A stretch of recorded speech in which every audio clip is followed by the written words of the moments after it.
பிதாவாகிய தேவனையும் ஆண்டவர் இயேசுவையும் அறிகிற அறிவினாலே கிருபையும் சமாதானம் உங்களுக்கு பெருகுவதாக. இந்த கால வேளையிலே ஆண்டவருடைய மிகுந்த இரக்கத்தினாலே தேவன் நம்மை இந்த இடத்திலே கொண்டு வந்திருக்கிறார். அவருக்கே துதியும் கனமும் மகிமையும் உண்டாவதாக. தேவனுடைய சன்னிதானத்தில் வந்திருக்கிறவங்க யாவரையும் இயேசுவின் நாமத்தில் வாழ்த்துவதில் மகிழ்ச்சி அடைகிறேன். ஆகவே இந்த செய்தியை கேட்க இருக்கிற உள்ளங்களையும் இல்லங்களையும் தேவன் தாமே ஆசீர்வதிப்பாராக. ஆமென். ஆகவே இன்றைய செய்தியின் தலைப்பு, Who are the adversaries against the people of God? கடவுளுடைய மக்களுக்கு எதிரான சத்துருக்கள் யாவர் அல்லது யார் யார்? கடவுளுடைய பிள்ளைகளுக்கு எதிரான அல்லது விரோதமான சத்துருக்களாய் யார் இருக்க முடியும் அல்லது யார் யார்? Who are the foes against the people of God? எதிரிகள் யார்? அது யாரா தான் இருக்க முடியும்?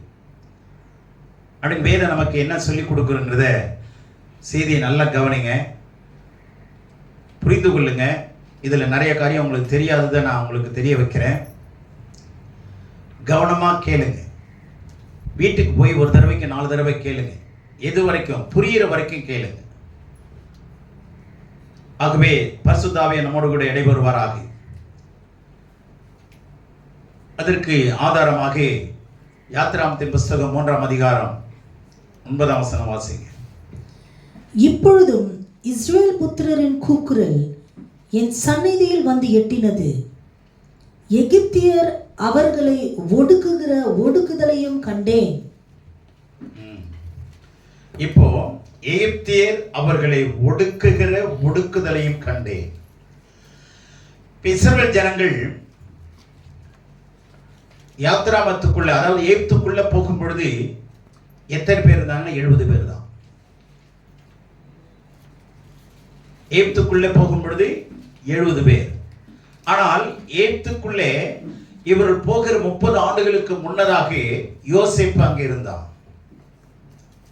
யோசேப்பு இஸ்ரவேல் ஜனங்கள் உள்ளே போகிறது, இந்த 70 பேர் பிரவேசிக்கிறதுக்கு முன்னதாக எத்தனை வருஷம்? 30 ஆண்டு காலம். உலகத்துல எந்த வேதமும் நீங்க எடுத்து பார்த்தீங்கன்னா அந்த வேதத்தினுடைய தொடர்புகள் எப்படி, நான் நல்லா கவனிங்க. அந்த தொடர்புகள் அங்கே சொல்லப்பட்டிருக்கிற நிகழ்வுகள், சந்தர்ப்பங்கள், சூழ்நிலைகள், கால அளவுகள், இதெல்லாம் கொடுக்கப்பட்டிருக்காதுங்க எந்த வேதத்திலையும். யாருடைய ஆட்சி காலம், எந்த ஏரியாவில் எந்த ராஜா ஆளும்போது, என்ன பேருடையவன், எந்த ஊரா, அவனுடைய பெற்றோருடைய பேர் என்ன, இவ்வளவு விவரமும் எந்த வேதத்திலையும் கொடுக்கப்படவில்லை. ஏன் சொல்றேன்னா, அங்க சொல்லப்பட்டிருக்கிற கிராமமா இருக்கட்டும், பட்டணங்களா இருக்கட்டும், ராஜ்யங்களா இருக்கட்டும், அது எல்லாமே மேப்ல வந்துடுது. மேப்போடு கூடிய எந்த ஒரு வேதமும் உலகத்துல கிடையாது, வேதத்தை தவிர. ஆமென்.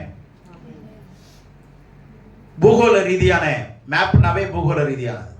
எந்த ஏரியாவில் எவ்வளவு டிஸ்டன்ஸ்ல இந்த ஊர் இருக்கு போட்டிருக்காங்களா? அப்போ இந்த தொலை தொடர்புகள் இணைச்சி, ஜனங்களுடைய நிகழ்வுகளை இணைச்சி, காலங்களை இணைச்சி படிக்கணும். சும்மா படிச்சுட்டு போறோம் இல்லையா?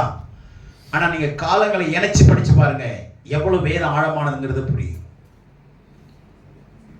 நேரங்களையும் காலங்களையும் உண்டாக்கினவர் கடவுள். வெறும் எடுத்த மாத்திரம் வாசிக்கிறது இல்ல.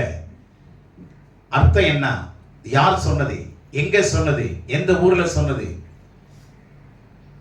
புரியுதுங்களா? இதுதான் வேத, இந்த வேதத்தினுடைய சிறப்புங்க, சிறப்பு அம்சங்கள்.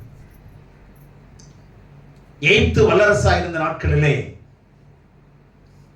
பல ராஜ்யங்கள் வல்லரசா இருந்தது. எகிப்திய வல்லரசு, அசீரிய வல்லரசு, பாபிலோனிய வல்லரசு, மேதிய பெர்ஷிய வல்லரசு, கிரேக்க வல்லரசு, ரோம வல்லரசு. இதெல்லாம் நம்ம சரித்திரத்தில் கண்டிப்பா நீங்க உலக சரித்திரத்தில் வாசிக்கலாம். அந்த உலக சரித்திரம் தானியேல் புத்தகத்தில் இருக்கு. எந்த ஆண்டுகள் கூட இருக்குங்க, தெளிவாக இருக்கிறது. இந்த மாதிரி ஆராய்ச்சி கோணத்துல வேதத்தை படிச்சு பார்த்தீங்கன்னா நம்ம தெய்வம் எவ்வளவு பெரியவர்னு உங்களால என்ன பண்ண முடியும், புரிந்து கொள்ள முடியும். இத புரியலன்னா கண்டிப்பா ஆண்டவருடைய வழியில உங்களால தொடர்ந்து பிரயாணிக்க முடியாது. கற்றுக்கொள்ளுங்கள். இப்ப இஸ்ரவேல் ஜனம் 70 பேர் தாங்க எகிப்து தேசத்துக்குள்ள போறாங்க. ஆனா அங்க போய் 4 தலைமுறை தாண்டி வெளியே வர்றாங்க. இந்த 4 தலைமுறைக்குள்ள இந்த ஜனங்கள் ஏறத்தாழ ஆண்கள் மாத்திரம் 6 லட்சம் பேர் பெருகிட்டாங்க. எத்தனை பேர்? 70 பேர்ல இருந்து எத்தனை பேரா பெருகுறாங்க? ஆண்கள் மாத்திரம் 6 லட்சம். அதுக்கப்புறம் பெண்கள் பிள்ளைகள்லாம் கணக்கு பண்ணீங்கன்னா 30 லட்சத்துக்கு மேல போச்சு. இப்ப இவ்வளவு பேர் எதுக்குள்ள இருக்கிறாங்க? எகிப்துக்குள்ள இருக்கிறாங்க. இப்ப இந்த எகிப்துக்குள்ள இருக்கிற இஸ்ரவேல் ஜனங்களாகிய தேவனுடைய பிள்ளைகள், அவங்களுக்கு யார் எதிரியா இருந்தாங்கன்னா எகிப்திய ஜனங்கள். அவங்க என்ன பண்ணாங்களாம்? ஒடுக்குனாங்க, சித்திரவதை பண்ணாங்க, ரத்தத்தை குடிச்சாங்க வேலை வாங்கி.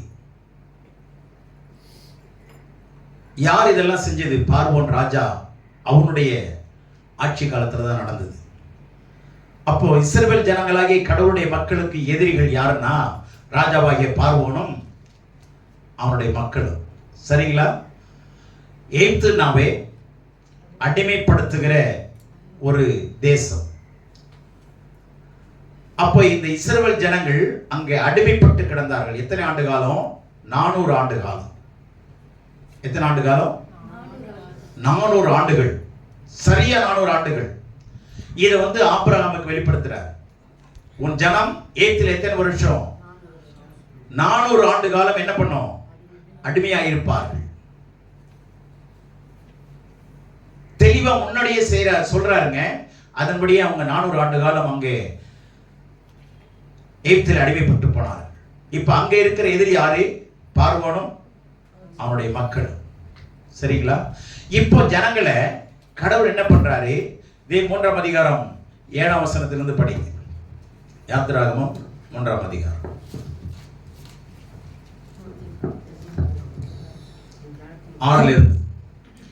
பின்னும் அவர், நான் ஆபிரகாமின் தேவனும் ஈசாக்கின் தேவனும் யாக்கோபின் தேவனுமாகிய உன் பிதாக்களுடைய தேவனாய் இருக்கிறேன் என்றார். மோசே தேவனை நோக்கி பார்க்க பயந்ததினால் தன் முகத்தை மூடிக்கொண்டான். அப்பொழுது கர்த்தர், எகிப்தில் இருக்கிற என் ஜனத்தின் உபத்திரவத்தை நான் பார்க்கவே பார்த்து ஆலோட்டிகளின் நிமித்தம் அவர்கள் ஒடுக்குகிற கூக்குறுதலை கேட்டேன். அவர்கள் படுகிற வேதனையையும் அறிந்திருக்கிறேன். அவர்கள் எகிப்தியரின் கைக்கு விடுதலையாக்கவும் அவர்களை அந்த தேசத்திலிருந்து நீக்கி கானானியரும் ஏத்தியரும் எமோரியரும் பெரிசியரும் ஏவியரும் எபூசியரும் இருக்கிற இடமாகிய பாலும் தேனும் ஓடுகிற நலமும் விசாலமான தேசத்தில் கொண்டு போய் சேர்க்கவும் இறங்குகிறேன். இப்பொழுது இஸ்ரவேல் புத்திரரின் இறங்கினேன், கொண்டு போய் சேர்க்கவும் இறங்கினேன். இப்போ கர்த்தர் என்று சொன்னா யாருங்கிற விளக்கத்தை இங்க சொல்றேன். தேவன் அப்படின்னு பொதுவா இருக்கு. ஆனா கர்த்தர்ங்கிற ஒரு வார்த்தையை நீங்க இப்போ பழைய ஏற்பாட்டில் பார்த்தீங்கன்னா போல்டு லெட்டர்ஸ்ல எங்க பார்த்தாலும் கர்த்தர்ங்கிற வார்த்தையை மாத்திரம் என்ன பண்ணுவாங்க? போல்டா எழுதியிருப்பாங்க. சரியா? அதனுடைய ரகசியத்தை நம்ம பின்னாடி சொல்றேன். ஆனா இதுல கர்த்தர்னா யாருங்கிறத வெளிப்படுத்துறத அண்டர்லைன் பண்ணிங்க. 7ஆம் வசனத்துல அப்பொழுது கர்த்தர்னு ஆரம்பிக்குதா? அதுல பார்க்கவே பார்த்து அண்டர்லைன் பண்ணுங்க. கூக்குரலை கேட்டேன்ற வார்த்தையை அண்டர்லைன் பண்ணுங்க. கேட்டேன். 3வது வேதனைகளை அறிந்திருக்கிறேன்ங்கிற வார்த்தையை அண்டர்லைன் பண்ணுங்க. அறிந்திருக்கிறேன். யாத்திராகமம் 3ஆம் அதிகாரம் 7ஆம் வசனத்துல சொல்லிட்டு இருக்கிறேன். பார்க்கவே பார்த்து, 2வது கேட்டேன், 3வது அறிந்திருக்கிறேன், 4வது 8ஆம் வசனத்துல விடுதலையாக்கவும் கடைசியில கொண்டு போய் சேர்க்கவும் இறங்கினேன். அந்த சேர்க்குங்கிற வார்த்தையை அண்டர்லைன் பண்ணுங்க. விடுதலையாக்குங்கிற வார்த்தையை அண்டர்லைன் பண்ணுங்க. இப்ப கர்த்தர் யாருன்னா பார்க்கிறவரு, கேட்கிறவரு, அறிந்திருக்கிறவரு, விடுதலையாக்குறவரே, கொண்டு போய் சேர்க்கிறவர். அல்லேலூயா. 5 விதமான வார்த்தைகள் இங்கே போடப்பட்டிருக்கிறது. அண்டர்லைன் பண்ணி நல்லா கவனிங்க. இப்ப கவனிங்க, கண்ணில் கை வைங்க. பார்க்கிறவர், கேட்கிறவர், அறிகிறவர், விடுதலை ஆக்குகிறவர், கொண்டு போய் சேர்க்கிறவர். இதை மனசுல வச்சுட்டீங்கன்னா இந்த வார்த்தையெல்லாம் கேட்டு, பார்க்கிறவர், கேட்கிறவர், அறிந்திருக்கிறவர், விடுதலை ஆக்குகிறவர், கொண்டு போய் சேர்க்கிறவர். அவர் தான் யாருன்னா கர்த்தர். அல்லேலூயா. கர்த்தர். இப்போ எதிரிகளுடைய கைகளிலிருந்து விடுதலை ஆக்கும். அதான சொல்றாரு 8ல, விடுதலை ஆக்குவேன், பாலும் தேனும் ஓடுகிற நலமும் விசாலமான தேசத்துல கொண்டு போய் என்ன பண்ணுவேன்? சேர்ப்பேன். தெளிவா சொல்றாருங்க, நான் உங்களை விடுதலை ஆக்குவேன். ஏன்னா நீ படுற வேதனையை நான் அறிஞ்சிருக்கிறேன், உன்னுடைய கூக்கல்ல நான் கேட்டிருக்கிறேன், உன்னுடைய ஆரோட்டிகள் பண்ற காரியத்தை எல்லாம் நான் பார்க்கவே பார்த்துன்னா கண்ணுல விளக்கெண்ணெயை விட்டு பார்க்கிறேன்னு அர்த்தம். அது நம்ம தான் செய்வோம். கடவுளுடைய கண்ணுக்கு விளக்கெண்ணெல்லாம் விட வேணாம். சரியா? நம்ம கண்ணுக்கு தான் விடணும். விளக்கெண்ணையா விடுறோம், மையில விடுறோம். சரியா? கடைசியில் பிசாசு நமக்கு மை தடவிட்டு போயிடுது. குடும்பத்தில் என்ன நடக்குதுன்னு தெரிய மாட்டேங்குது. யார் என்ன பேசுறதுன்னு, பிசாசு பேசுறதா ஆண்டவர் பேசுறான்னு தெரிய மாட்டேங்குது. குழம்பி போய் கிடக்கிறோம், கண்ணு குருடா கிடக்கிறோம்.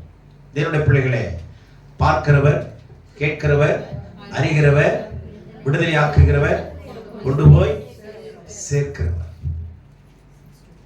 கவனமா இருங்க. இப்போ சில ஆழமான வார்த்தையை சொல்றேன், புரிஞ்சுங்க. எகிப்துல இருக்கிற வரைக்கும் இஸ்ரவேல் ஜனங்களுக்கு யாரு தான் எதிரி? பார்வோனும் அவனுடைய ஜனங்களும். சரிங்களா? சொல்லுங்க, பார்வோனும் ஜனங்கள். சரி, இப்ப எகிப்திலிருந்து 400 ஆண்டு காலம் கழித்து மோசேயை உருவாக்கி ஒரு இரட்சகனாய், மீட்கிறவனாய் மோசேயை தனிப்பட்ட இடத்துல வனாந்தரத்தில் கொண்டு வந்து எத்தனை வருடம் உருவாக்கினாரு? 40 வருடங்கள். அரண்மனையில 40 வருஷம் இருந்தான். மாமனார் கிட்ட 40 வருஷம் இருந்தான். இந்த மாமனாரு இந்த படிச்ச படிப்பாளிங்க, படிச்ச படிப்பாளி. நீங்க 7 அப்போஸ்தலர் 7:22 பாத்தீங்கன்னா, மோசே சகல கலைகளிலும் கற்று தேர்ந்தவன். எகிப்தின் சகல கலைகளிலும். He was an eminent scholar, profound scholar, wonderful teacher. He was a lawgiver. சட்டத்தை முதல்ல கொடுத்தவர் அவர்தான். அவருக்கு யார் கொடுத்தது? சட்டங்களை இயற்றி இந்த உலகத்தில் இருக்கிற தலைவர்கள் கொடுக்கலங்க, தேவன் கொடுத்த சட்டம். அந்த சட்டத்தை தான் இந்த உலக தலைவர்கள் படிச்சு அம்பேத்கர் அவர்கள் தேசத்துக்கு கொடுத்தது. வேதத்தின் வழியாக தான். தேவனுடைய பிள்ளைகளை நல்லா கவனிங்க. இந்த மோசையே 40 ஆண்டு காலம் அரண்மனையில் இருந்தவனை தூக்கிட்டு வந்து எங்க விட்டாரு? மாமனாட்ட விட்டாரு. இந்த படிச்ச மனுஷன் மோசையே என்ன வேலை கொடுத்தான்? என்ன வேலை கொடுத்தான்? ஆடு மேய்க்கிறமான வேலையை கொடுத்தான். இப்போ நான் கேட்கிறேன், உங்க மாமனார் ஆடுகளை 100 ஆடை வாங்கி கொடுத்தா மேய்ப்பீங்களா? மேய்ப்பதான் செய்வோமா? ஓ, நீங்களா ஒரு மனுஷனாயா? நான் எவ்வளவு படிச்சிருக்கேன் தெரியுமான்னு கேட்போமா இல்லையா? ஆனா அவ்வளவு பெரிய படிப்பாளி. ஆனா ஒண்ணுங்க, அந்த கால கலாச்சாரம் ஆடு மேய்க்கிறதாங்க, வேற வேலை கிடையாது. கம்ப்யூட்டர்ல கிடையாது, ஆபீஸ்ல கிடையாது, ஒண்ணும் கிடையாது. இந்த வேலையை தான் செஞ்சாங்க, வேற வேலையை செஞ்சாங்க, அது வேற விஷயம். சரி, 40 ஆண்டு காலம் ஆடுகளோடு நடந்தான். இந்த 40 ஆண்டு காலம் வச்சு இந்த மோசையை செஞ்சு உருவாக்கி இப்ப ஆட்டை துரத்தி விட்டு இப்ப நீ வாடான்ற. நீ இது வரைக்கும் 40 ஆண்டு காலம் எதோட இணைஞ்சிட்டு இருந்த? 4 கால ஆடோட கஷ்டப்பட்ட. இப்ப வாடா, நான் உன்னைய 2 கால ஆட்டை வச்சு நான் உன்னை செய்ய போறேன் வாடாரு. இப்ப புரிஞ்சுச்சா? இப்ப அந்த மந்தையை எடுத்துட்டு வேற மந்தையை கொடுக்கிறார். புரிஞ்சா? இப்போ இந்த தலைவனாகிய மோசே மாபெரும் great man of God, wonderful man of God. உன்ன மாதிரி ஒரு மனுஷனை பார்க்கிறது கடினங்க. கடவுளுடைய சத்தத்தை கேட்டவன். கடவுளுடைய சத்தத்தை நீங்க கேட்டீங்கன்னா நீங்களும் கூட கிரேட் மேன் ஆஃப் காட். நீங்களும் கடவுள் தேவனுடைய பார்வையிலே உன்னதமானவர்கள், உயர்ந்தவர்கள். உலக சத்தத்தை கேட்டது போதுங்க, ஆண்டவருடைய சத்தத்தை கேட்டு பாருங்க. நம்முடைய ஆண்டவர் பேசுகிறவர். உலகத்தில் இருக்கிற ஒரு தெய்வமும் பேசாதுங்க. இருந்தா தானே பேசுறது. எல்லாம் எங்க இருக்கு? மண்ணுக்குள்ள இருக்கு. ஆனா ஆண்டவர் இந்த மண்ணுக்குள்ள இருக்கிறார். மண்பாண்டங்களில் பெற்றிருக்கிறோம். இந்த மண்ணுக்குள்ள ஆண்டவர் இருக்கிறாருங்க. விண்ணவர் இந்த மண்ணுக்குள்ள வாசம் பண்ணுகிறார். அல்லேலூயா. அந்த மனுஷனை வச்சு இந்த கொடுமை செய்கிற பார்வோனுடைய கரத்திலிருந்து, சிறையிருப்பிலிருந்து, அடிமைத்தனத்திலிருந்து விடுதலையாக்கி இங்க எங்க கொண்டு வந்து நிறுத்துறார் தெரியுமா? அப்போஸ்தலர் 7:38 படிங்க சீக்கிரம். அப்போஸ்தலர் 7:38 ஒரு அருமையான ஒரே ஒரு வார்த்தையை சொல்றாங்க. அற்புதமான வார்த்தைங்க அது. என்ன வார்த்தைன்னா, சீனாய் மலையில் தன்னுடனே பேசின தூதனோடும் நம்முடைய பிதாக்களோடும் கூட வனாந்தரத்திலே சபைக்குள் இருந்தவனும். போதும். வனாந்தரத்திலே இப்ப சபைங்கிறது யாரு? இஸ்ரவேல் ஜனம்தான். இப்ப எகிப்திலிருந்து விடுதலையாக்கி ஓங்கிய பயத்தோடு, பலத்த கரத்தோடு, ஓங்கிய பயம், பலத்த கரம், mighty hand of God, பலத்த கரத்தோடு எத்தனை அற்புதங்கள், எத்தனை வாதைகள், இதெல்லாம் கொடுத்து அவங்களை விடுதலையாக்கி இப்ப எங்க வந்துட்டாங்க? மோசேயினுடைய தலைமைத்துவத்தின் கீழே இருந்து வழிநடத்தப்பட்டு அடிமைத்தனத்திலிருந்து விடுதலையாக்கப்பட்டு எங்க வர்றாங்க? வனாந்தரத்துக்குள்ளே இருக்கிற சபை. வனாந்தரத்துக்குள்ளே இப்ப சபை எங்க வந்துருச்சு? இஸ்ரவேல் ஜனம் எங்க வந்துருச்சு? வனாந்தரத்துக்கு வந்துருச்சு. வந்துச்சா? வனாந்தரத்துக்கு வந்துருச்சா? ஆக நல்ல கவனிங்க. இந்த சபைங்கிற வார்த்தையே முதல்ல எங்க ஆரம்பிக்குதுன்னா வனாந்தரத்தில் இருந்து ஆரம்பிக்குது. வனாந்தரத்துல சபை இருக்கணும், ஆனா சபைக்குள்ள வனாந்தரம் இருக்க கூடாது. புரிஞ்சா? சபை எங்க இருக்கணும்? வனாந்தரத்தில் இருக்கணும், பாலைவனத்தில் இருக்கணும். அந்த பாலைவனத்துக்குள்ள சபை சோழவனமா இருக்கும். பார்த்த உடனே பளிச்சுன்னு தெரியும், பசுமையா தெரியும், வித்தியாசம் தெரியும். கொண்டு போய் ஒரு பட்டணத்துக்குள்ள கொண்டு போய் வைக்கலங்க. எங்க கொண்டு வராரு? தேசத்தை விட்டு, ஜனங்களை விட்டு, நாட்டை விட்டு, வீட்டை விட்டு, கலாச்சாரத்தை விட்டு, பழக்க வழக்கங்களை விட்டுட்டு, சொந்த தேசத்தை விட்டுட்டு எங்க வரணும்? சபைக்குள்ள வரணும். எங்க வரணும்? புரிஞ்சதா? அப்படித்தானே விட்டுட்டு வந்தாங்க. எல்லாத்தையுமே விட்டுட்டு வந்தாங்கல்ல. சபைக்குள்ள வரும்போது சபை எங்க இருக்கணும்? வனாந்தரத்தில் இருக்கும். அப்படின்னா என்ன அர்த்தம்? வனாந்தரங்கிறது ஒரு பாதுகாப்பான இடம் இல்லை. தேவையானதெல்லாம் நினைச்சப்பெல்லாம் என்ன பண்ண முடியாது? தேவையானது வாங்க முடியாது. கடையெல்லாம் கிடையாது. எந்த ஒன்றையும் என்ன பண்ண முடியாது? வாங்க முடியாதுங்க. அப்போ நல்ல கவனிங்க. 4 பக்கமும் தேடினாலும் கிடைக்காது. சரியா?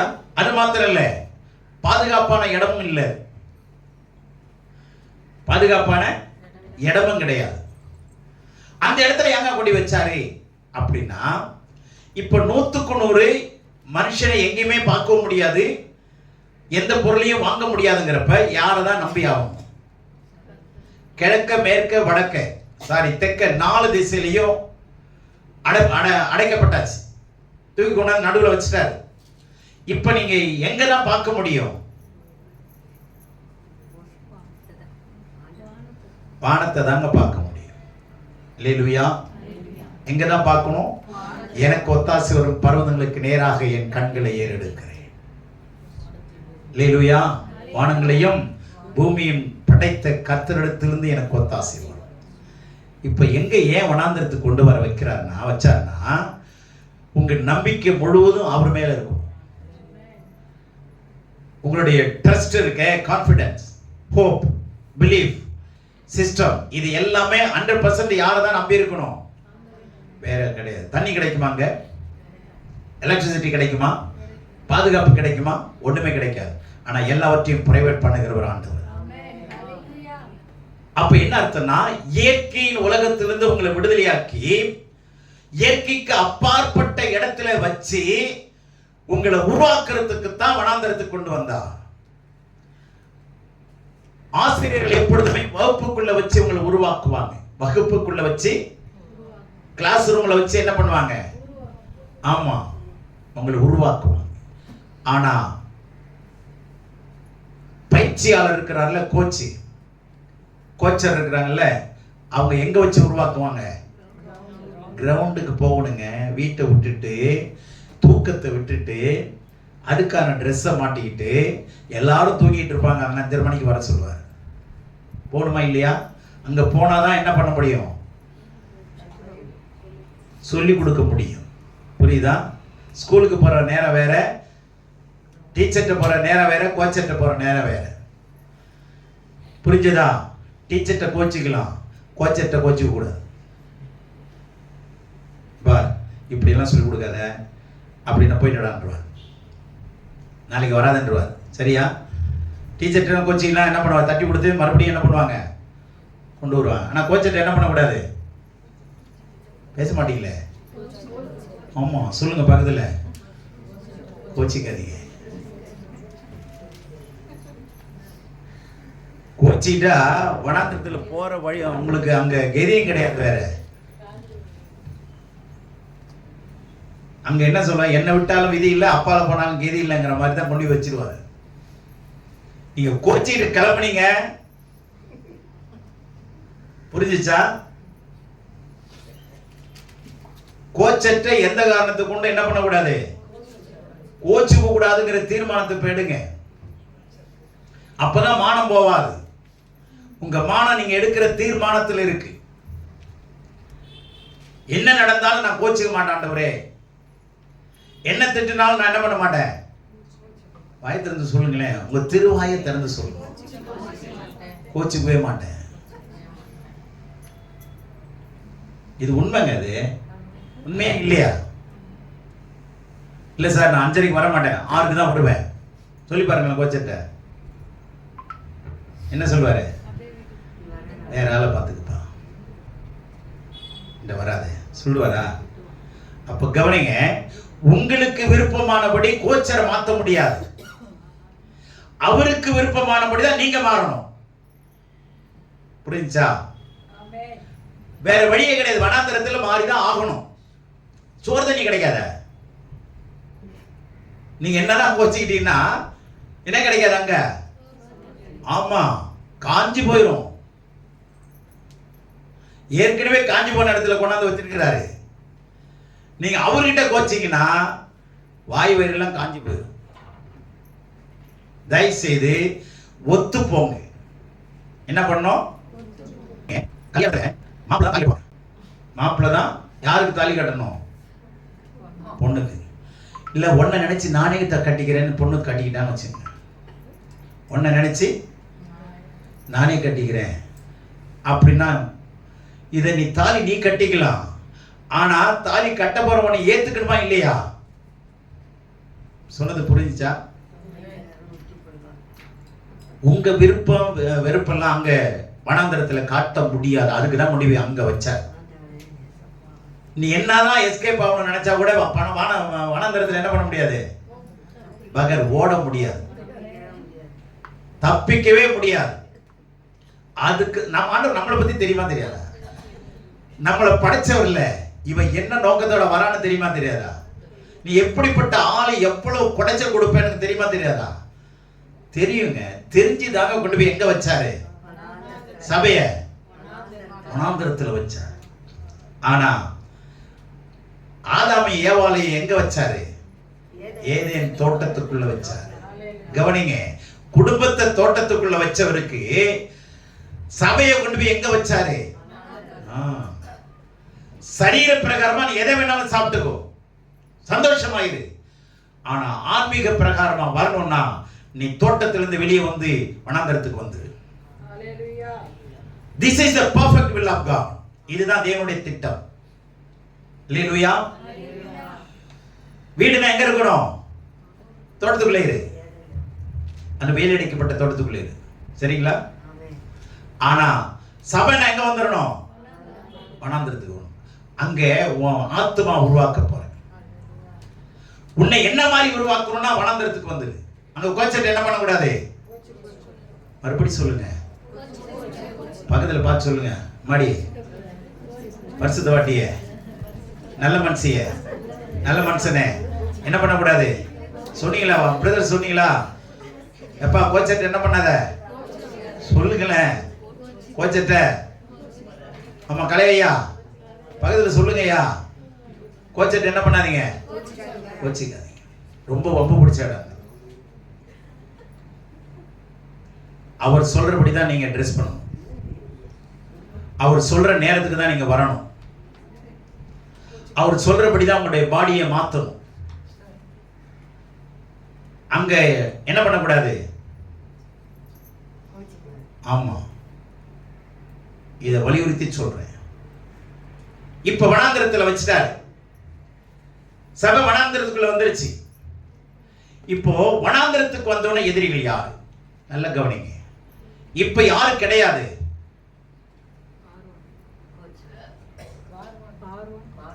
சொல்லுங்க, எந்த எதிரிகள் இப்ப கிடையாது? அந்த பார்வோனியா அவனுடைய சர்வ சேனைகளையும் சிவந்த சமுத்திரத்துல அழிச்சிட்டாரா இல்லையா? கம்ப்ளீட்டா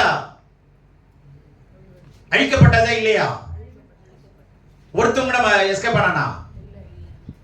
குதிரை கூட எஸ்கேப் ஆகலங்க. அவன் ஏறி வந்த குதிரைகள் கூட என்ன ஆகல? எல்லாம் ரத்தம். குதிரை அவன் ஏறினவன் இறங்கினவன் மொத்த பேரும் பிரதான ரதங்கள், அவ்வளவு பேரும் பிரதான எதிரிகள் அத்தனை பேரும் என்ன பண்ணாரு? மூச்சு முட்டி செத்து போனார். இதெல்லாம் யாருக்காக? உங்களுக்காக. உங்களுடைய எய்த்திய வல்லமையை ஆண்டவர் அழித்து விட்டார். முதலாவதாக சொல்றேன், நல்லா கவனிச்சுங்க. எய்த்திய வல்லமையை விசுவாசிங்க. அந்த அடிமைத்தன வல்லமையை கர்த்தர் என்ன பண்ணாரு? நசுக்கி விட்டார். இப்ப விடுதலை ஆயிட்டாங்கல்ல. எங்க வந்துட்டாங்க? வனாந்தரத்துக்கு வந்துட்டாங்க. வனாந்தரத்துக்கு வந்தா இந்த எகிப்தியர்கள் இருக்க முடியாது. காணவும் இன்று கண்ட எகிப்தியனை என்றைக்கும் காண்பதில்லை. சரி, வேகமா சொல்றேன். இதுக்கு வந்த பிற்பாடு எத்தனை விதமான எதிரிகள் இருக்கிறாங்க அப்படின்னா, அடுத்த எதிரி அசீரிய எதிரி, சத்துருக்கள், அசீரியர்கள். எகிப்தியர்கள் அது முடிஞ்சு போச்சு. இரண்டாவது அசீரியர்கள், மூணாவது பாபிலோனியர்கள், நான்காவது கானானியர்கள். 4 விதமான சத்துருக்கள். இஸ்ரவேல் ஜனங்களுக்கு 4 விதமான சத்துருக்கள் இருந்தாங்க. இப்ப 4 விதமான சத்துருக்கள் யார் யாருங்கிறத சொல்றேன், கவனிச்சுங்க. எகிப்தியர்கள் அடிமைத்தன ஆவி, அடிமைத்தனமான உயிரை வாங்கும். இரண்டாவது அசீரிய வல்லமை. இந்த அசீரியர்கள் எல்லாம் என்ன பண்ணாங்கன்னா நிலத்தை அபகரிச்சு ஓட்டாங்க. இந்த அசீரிய வல்லமை அவங்க அந்த சத்துருக்கள் என்ன பண்ணுவாங்கன்னா நம்மளை பொருளாசையை, நிலத்தை அபகரிக்கிறது என்ன, பொருளாசையை தூண்டும். இது நமக்கு இது எதிரி, பொருளாசை. மூணாவது பாபிலோனிய வல்லமை. பாபிலோனிய வல்லமை என்ன பண்ணுச்சு? சிறைப்படுத்து. பாபிலோனிய வல்லமை சிறைப்படுத்து.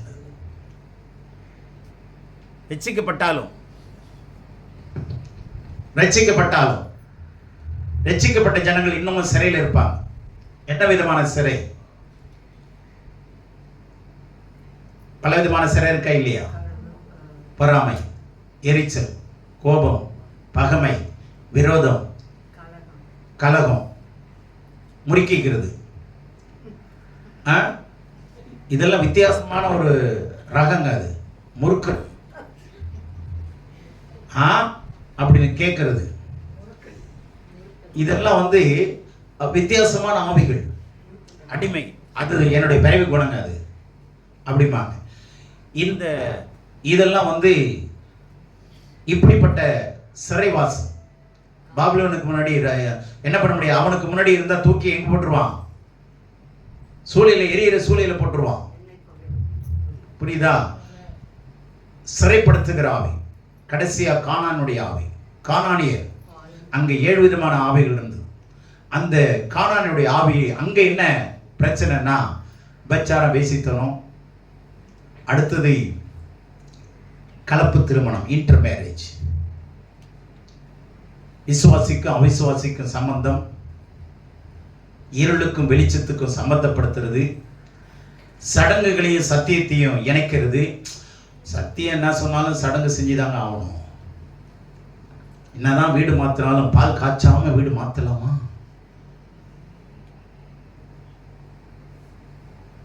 ஆவின் பாலை காய்ச்சி பொங்க வச்சு அது வரவங்க போறவங்களுக்கு கொடுத்தாதான் வீடு கிரக பிரவேசம் பண்ண மாதிரி இருக்கும். பாலை காய்ச்சறதா ஆளை காய்ச்சறதா? இப்ப சொல்லுங்க. சபைக்குள்ள வந்தா பாலை காய்ச்சுவீங்களா ஆளை காய்ச்சுவீங்களா? அங்க ஏது சபைக்குள்ள ஏது வனாந்திரத்தில் ஏதுங்க பால்? சொல்லுங்க.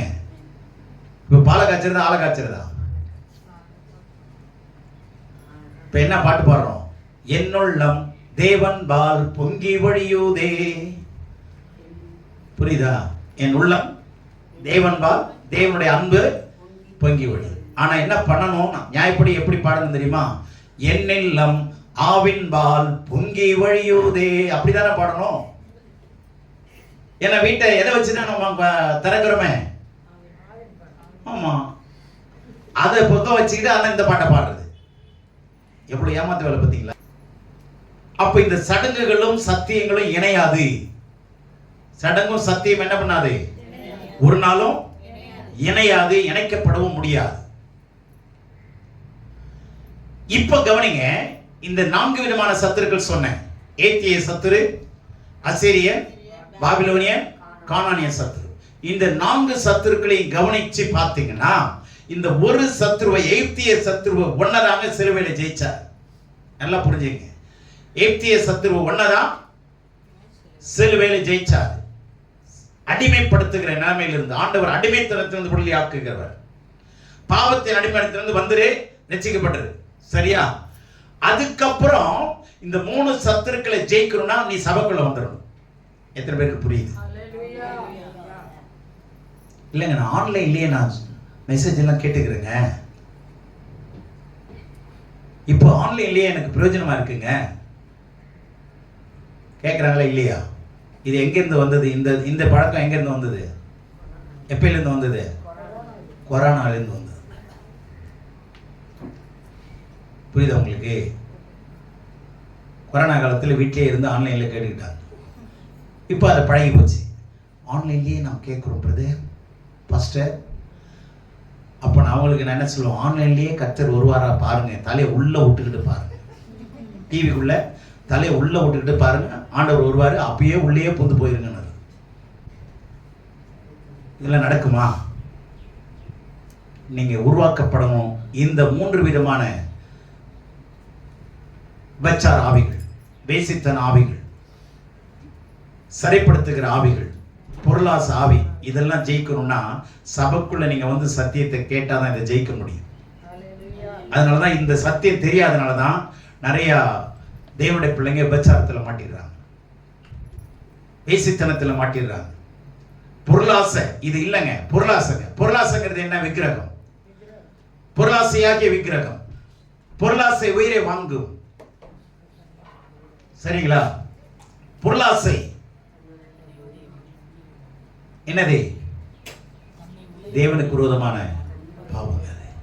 அப்ப இந்த காரியங்கள்லாம் தான் ஒரு மனுஷன் ஆட்கொண்டுரும். இந்த 3ஐயும் ஆண்டவரை விடுதலையாக்கல. நேரா சிலுவையில எங்கதான் விடுதலையை வச்சிருக்கிறாரு? சத்தியத்துக்குள்ள. சொல்லுங்க. அதனாலதான் வேதம் சொல்லுது யோவான் 8:30, சத்தியத்தின் 32, சத்தியத்தையும் அறிவீர்கள், சத்தியம் தான் உங்களை விடுதலையாக்கும். சத்தியமா சொல்றேன். சத்தியத்தை அறிவீர்கள், சத்தியத்தையும் அறிவீர்கள், சத்தியம் உங்களை விடுதலையாக்கும். அப்ப இந்த 3 அடிமைத்தன ஆவிகளை கண்டிப்பா இதுல சிக்கிடுவாங்க. எதுலையாவது ஒண்ணு கண்டிப்பா சிக்கிடுவாங்க. உங்களால ஆலயத்தில் இருக்க முடியாது. இதுக்குள்ள இருக்கிறவங்க ஆலயத்துக்கு வந்தாலும் நீங்க கவனிங்க, ஆலயத்துக்கு வந்தாலும் நீங்க சபையில சங்கமம் ஆக முடியாது. கேரக்டர் மாறாது, புத்தி மாறாது, உங்களுடைய நடத்தை மாறாது, உங்களுடைய அனுதின வாழ்க்கையில் இருக்கிற பிரச்சனைகள் மாறாது, உங்க வாழ்க்கையில் இருக்கிற இருள் மாறாது, உங்களுடைய துக்கம் மாறாது, வெட்கம் வரும், தலைகுனி வரும், துக்கம் நெஞ்ச அடைக்க முடியாது. நல்ல கவனிங்க. உலகத்தில் புத்திசாலிகள் நிறைய இருக்கிறாங்க, அதுக்கப்புறம் பதில் சொல்றேன், இப்ப வேணாம். இந்த மூன்று ஆவிகளையும் ஜெயிக்கணும்னா சத்தியத்துக்குள்ள வந்தாதாங்க ஜெயிக்க முடியும். இதுக்கு மூன்றையும் சேர்த்து நான் ஒரே ஒரு வார்த்தையை சொல்லி முடிக்கிறேன். ரோமர் 8:13 அங்க என்னன்னா, எய்த்துல இருக்கிற வரைக்கும், எய்த்துல இருந்து பாத்தீங்கன்னா உங்க சத்துரு பார்வனா தான் தெரியவான். ஆனா வனாந்திரத்துக்கு வந்துட்டீங்கன்னா உங்க சத்துரு யாருன்னா உங்க மாம்சம் தாங்க. இது மூணுமே எது வழியா தான் உள்ள கொண்டு போவோம்? மாம்சத்திற்குட்பட்டவர்கள் தேவனுக்கு பிரியமாய் இருக்க மாட்டார்கள். 8ஆம் வசனம் தான் மாம்சத்திற்குட்பட்டவர்கள் தேவனுக்கு பிரியமாய் இருக்க மாட்டார்கள். 13ஆம் வசனம் மாம்சத்தின்படி பிழைத்தால் சாவீர்கள், ஆவியினாலே சரீரத்தின் செய்கைகளை அழித்தால் பிழைப்பீர்கள். ஆமா, மாம்சத்தின்படி பிழைத்தால் சாவீர்கள், ஆவியினாலே மாம்சத்தின் கிரியைகளை அழித்தால் வாழுவீர்கள். If you mortify the deeds of flesh, you shall live. You can live. You will be able to live with God. Hallelujah. மனுஷனுக்கு சத்துருக்கள் அவன் வீட்டாரே. இதுதாங்க நீங்க சொல்லணும்னு நினைச்சா நீங்க இப்ப கடைசியா சொல்றீங்க. சத்துருவே யாருதான்? ஆமா, நான் கட்டினம் பாரு, நான் பெத்து வச்சிருக்கிறேன் பாரு, எனக்கு பிறந்தது பாரு, என்னெல்லாம் ரகரகமா சொல்லுவோம். மத்தேயு 10 இருக்கு, எங்க இருக்குதுன்னு தேடுறாங்க. இந்த வசனம் எங்க இருக்குதுன்னு 10:36 படிங்க.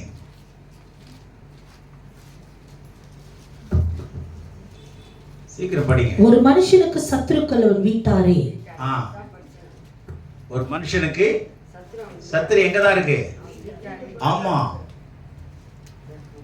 இதர் நாய் உதர் நாய். ஆமா,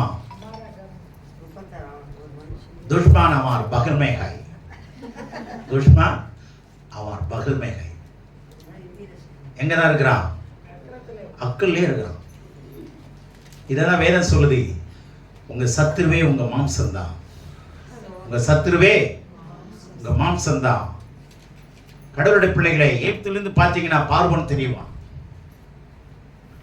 வனாந்திரத்திலிருந்து பார்த்தீங்கன்னா பார்வோன் மறைஞ்சிருவான்.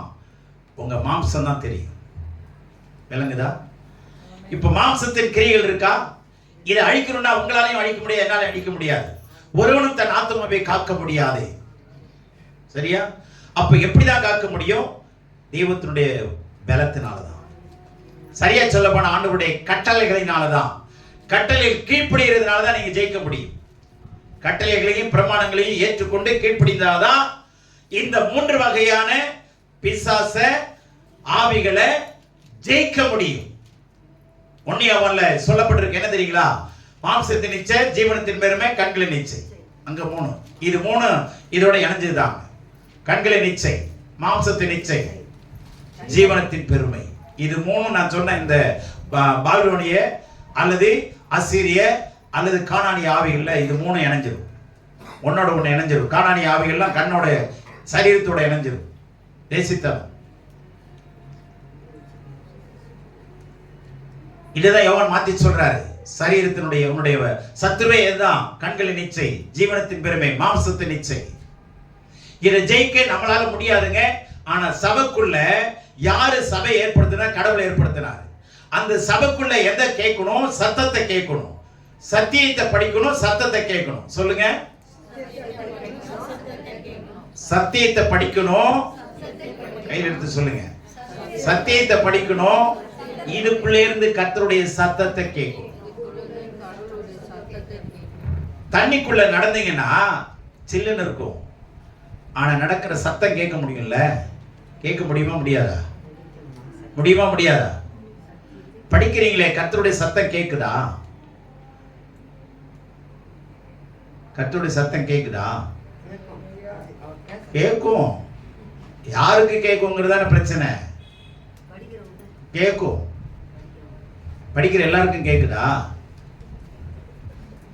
அப்படி கேட்டா நம்ம எப்படி இருக்கிறோம் சொல்லுங்க. இன்றைக்கு வனாந்தரத்தில் அவருடைய சத்தத்தை கேட்பீர்களாக இருக்கா இல்லையா? இன்றைக்கு அவருடைய சத்தத்தை வனாந்தரத்தில் கேட்பீர்களாக. கடவுளுடைய பிள்ளைங்களே, கர்த்தருடைய சத்தம் எகிப்தில் இருக்காது.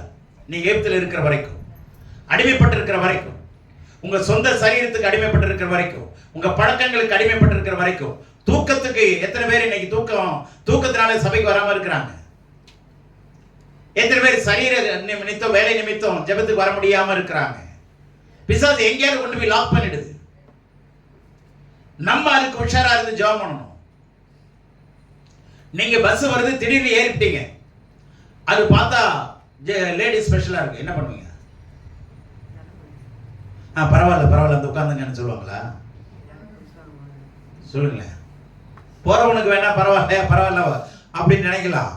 உள்ள இருக்கிறவங்க பழப்பாங்க, நிறுத்துற பஸ்ஸை இறக்குறாங்க. கடவுள் பிள்ளைங்களை, போற போக்குல நம்ம பாட்டுல ஏதாவது ஒண்ணு படிச்சுட்டு ஏதாவது ஒண்ணு போயிட்டு இருக்க முடியாது. நிறுத்துங்க. போயிட்டே இருக்கிறீங்க, சிக்னல்ல வந்தா நிக்கிறீங்கல்ல, நீ என்னடா சிக்னல் போடுறதுன்னு போங்களேன். புரியுதா?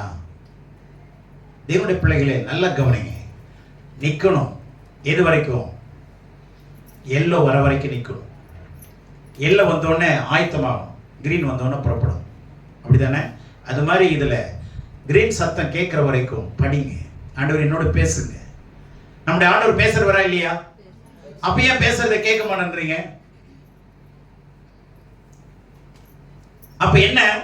சத்தியத்துக்குள்ள போல, அதனால சத்திய வாசகனுடைய சத்தம் கேட்க முடிய மாட்டேன். சத்தத்தை கேளுங்க. சத்தத்தை கேட்டீங்கன்னா ஆண்டவருடைய சித்தத்தை அறிந்து கொள்வீங்க. சத்தியத்துக்குள்ள சத்தம் இருக்கு, சத்தத்துக்குள்ள சித்தம் இருக்கு. இது மூணுமே இல்லைன்னா உங்களுக்கு பித்தம் இருக்குதுன்னு அர்த்தம் இல்லைங்கடா?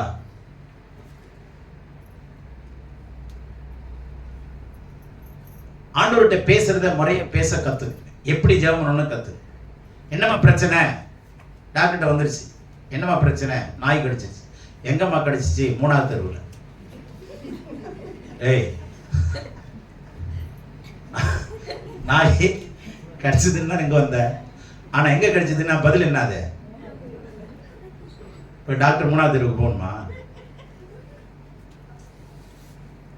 எப்படிங்க பதில் சொல்றது?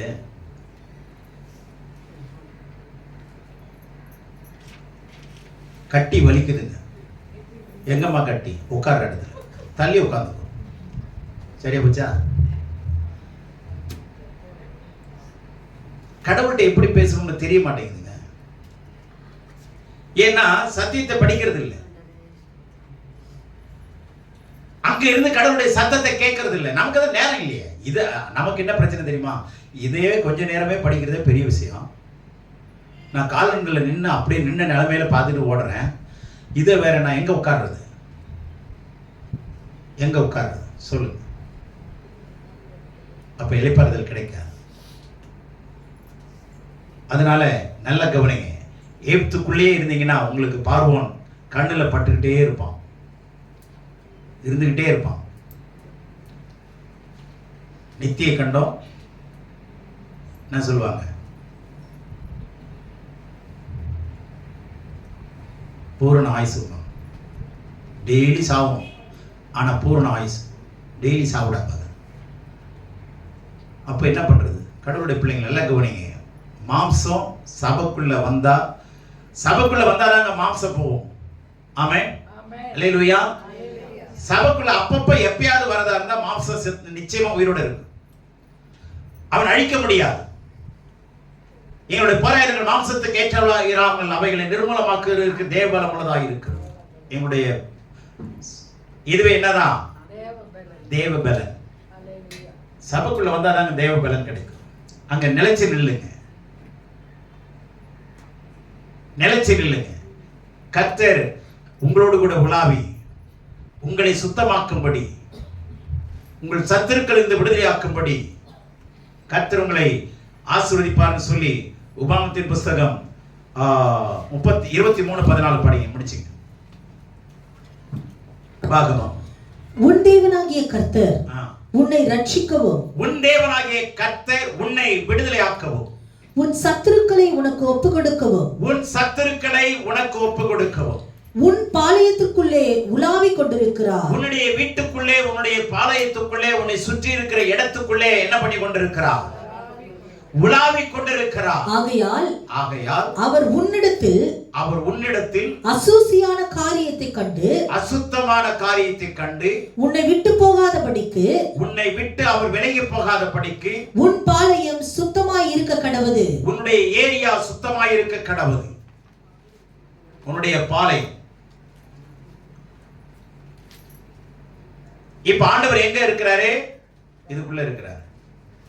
அப்ப அந்த பாளையங்கிறது எது? நம்முடைய சரீரம் தான்.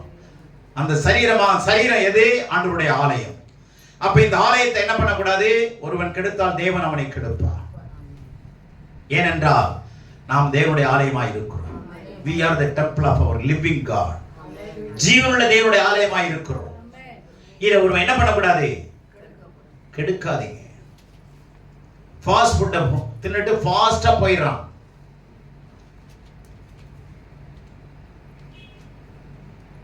புரியுதுங்களா? தேவனுடைய பிள்ளைகளே, உணவு கட்டுப்பாட்டோட இருங்க, தூக்க கட்டுப்பாட்டோட இருங்க. நிறைய கட்டுப்பாடுகள் அவசியம் இருக்கு. இல்லைன்னா நமக்கு ஆபத்து தான். உன் பாளையம் சுத்தமா இருக்க கடவுள். ஆண்டவர்கிட்ட சொல்லுங்க டெய்லி, ஆவியானவரே நான் டெய்லி உங்க கூட நெருங்கி வரணும், டெய்லி உங்க கூட நெருங்கி வரணும். ரெண்டாவது, நெருங்கி உங்களோடு வளரணும். மூணாவது, நெருங்கி வாழணும். நாலாவது, உம்மை போல மாறணும். அல்லேலூயா. இதை மனசுல வச்சுங்க. அடிக்கடி ஆவியானவர்கிட்ட பேசுங்க. ஆவியானவரை உங்க கூட நான் நெருங்கி வரணும். எல்லா தடையிலையும் நீக்கி போடுங்க. என்னுடைய சிந்தைகளை நீங்க ஆண்டு கொள்ளுங்க. என்னுடைய எண்ணங்களை நீங்க ஆண்டு கொள்ளுங்க. என்னுடைய செவியை ஆண்டு கொள்ளுங்க. என்னுடைய கண்களின் பார்வையை ஆண்டு கொள்ளுங்க. என் உதடுகளை நீங்க ஆண்டு கொள்ளுங்க. என்னுடைய இருதயத்தை நீங்க ஆண்டு கொள்ளுங்க. என்னுடைய சரீரத்தின் அமைய அத்தனை ஆண்டு கொள்ளுங்க. காலையில ஒரு ஜெபம் பண்ணுங்க பார்க்கலாம். சாதாரண பேச்சில் நீங்க பண்ணுங்க. நீங்க இப்படி செய்யப்படுறதுக்காக நன்றின்னு சொல்லிட்டே இருங்க. அன்றைக்கெல்லாம் தேவ பிரசனம் உங்க கூட இருக்கா இல்லையான்னு பாருங்க. உட்கார்ந்தா எந்திரிக்க முடியுதான்னு பாருங்க. எந்திரிச்சா உட்கார முடியாதுன்னு பாருங்க. பயங்கரமா இருக்கு பிரதர். என்னன்னு கேட்டா இடுப்பு வலியும். பிரம்பை கையாடாதவன் தன் மகனை பகைக்கிறான். புரியுதா? பவுலை கேட்டீங்கன்னா சொல்லுவாரு, அவர் எத்தனை அடிப்பட்டவர். 1 குறைய 40 அடியாக 5 முறை அடிப்பட்டவர். அவருக்கு இடுப்பில் இல்லையா? இடுப்பில் அடிச்சிருப்பானா அல்லது பக்குவமா மெதுவா தட்டி கொடுத்துருப்பானா? சொல்லுங்க. அவர் சொல்றாரு, என்னை பலப்படுத்துகிற கிறிஸ்துவினாலே எல்லாவற்றையும் செய்ய எனக்கு பலம் உண்டு. ஆமென். என்னை பலப்படுத்துகிற கிறிஸ்துவினாலே எல்லாவற்றையும் செய்ய எனக்கு 17,500 மைல் தூரம் நடந்த ஒரு தேவ மனுஷங்க. சரித்திர குறிப்பை சொல்றேன். எத்தனாயிரம் மைல் நடந்திருக்கிறாரு? 17,500 மைல் கால்நடையாய் நடந்த மனுஷன். எத்தனை பாடு, எத்தனை உபத்திரம். டெய்லி 2-3 கிலோமீட்டர் நம்ம நடக்கிறோமா? ஒரு கால் கிழக்க போகுது, ஒரு கால் மேற்க போகுது. இதை பிடிக்கிறதுக்கு ஒரு ஆள் வேலை தேவை. ஏன் பிரச்சனைகள்? அதனால கவனிங்க, உங்க சத்துரு வேற இல்லை, எங்கதான்? உங்க மாம்சம்தான். வீட்டாரை உனக்கு சத்துரு. ஜெயிக்க நீங்க இது தெரியலன்னா தனியா வாங்க, இங்க வாங்க, சர்ச்சுக்கு வாங்க, நான் எப்படின்னு சொல்லித்தரேன், எப்படி ஜெயிக்கிறது. சரியா? கர்த்தர் தாமே நம்மை ஆசீர்வதிப்பாராக.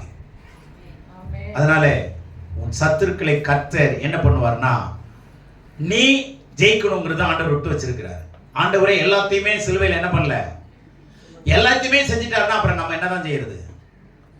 இந்த சத்துருக்கள் அழிக்க தான் ஆண்டவர் அதிகாரத்தை கொடுத்திருக்கிறாரு. ஆளுகை யார்கிட்ட கொடுத்திருக்கிறாரு? நம்ம கிட்ட கொடுத்திருக்கிறாரு. அதிகாரம், ஆளுகை, அவருடைய வல்லமை, அவருடைய வசனம், அவருடைய வாக்குத்தத்தம், அவருடைய தீர்க்கதரிசனம், அவருடைய உடன்படிக்கை எல்லாமே நம்ம கொடுத்திருக்காரா இல்லையா? இப்ப நம்ம ஜெயிக்கணுமா, ஆண்டவர் ஜெயிக்கணுமா? பழைய ஏற்பாட்டுல சொல்றாரு, நான் யுத்தம் பண்ணுவேன். ஆனா புதிய ஏற்பாட்டுல நான் ரத்தம் செஞ்சுட்டேன், எல்லாத்தையும் உனக்காக செஞ்சு முடிச்சுட்டேன், இனிமே யார் தான் யுத்தம் பண்ணணும்? இந்த ஸ்பிரிச்சுவல் வார்ஃபேர், ஆவிக்குரிய யுத்தம் நீங்க தான் செய்யணும். கர்த்தருடைய வார்த்தையை அறிஞ்சிக்கிட்டாதான் நீங்க செய்ய முடியும். அதற்கான வார்த்தையை கட்டளையிட்டு நீங்க ஈஸியா ஜெயிச்சு மேல வரலாம். அதனால இந்த பிசாசுகள் எல்லாம், சத்துருக்கள் எல்லாம், எதிரிகள் எல்லாம் நீங்க ஜெயிக்கணும்னா சத்தியத்தின் வழியாக தான் ஜெயிக்க முடியும். ஆமென். இல்ல இது தெரியாது அது தெரியாதுன்னா முடியாது, மாட்டிக்குவோம். அதனால கர்த்தர் தாமே இந்த அறிவுள்ள அந்த அறிந்து கொள்ளக்கூடிய ஞானத்தையும் தெளிவில் இருக்கிற ஆவியும் கர்த்தர் நமக்கு தந்தருள்வாராக. ஆமென்.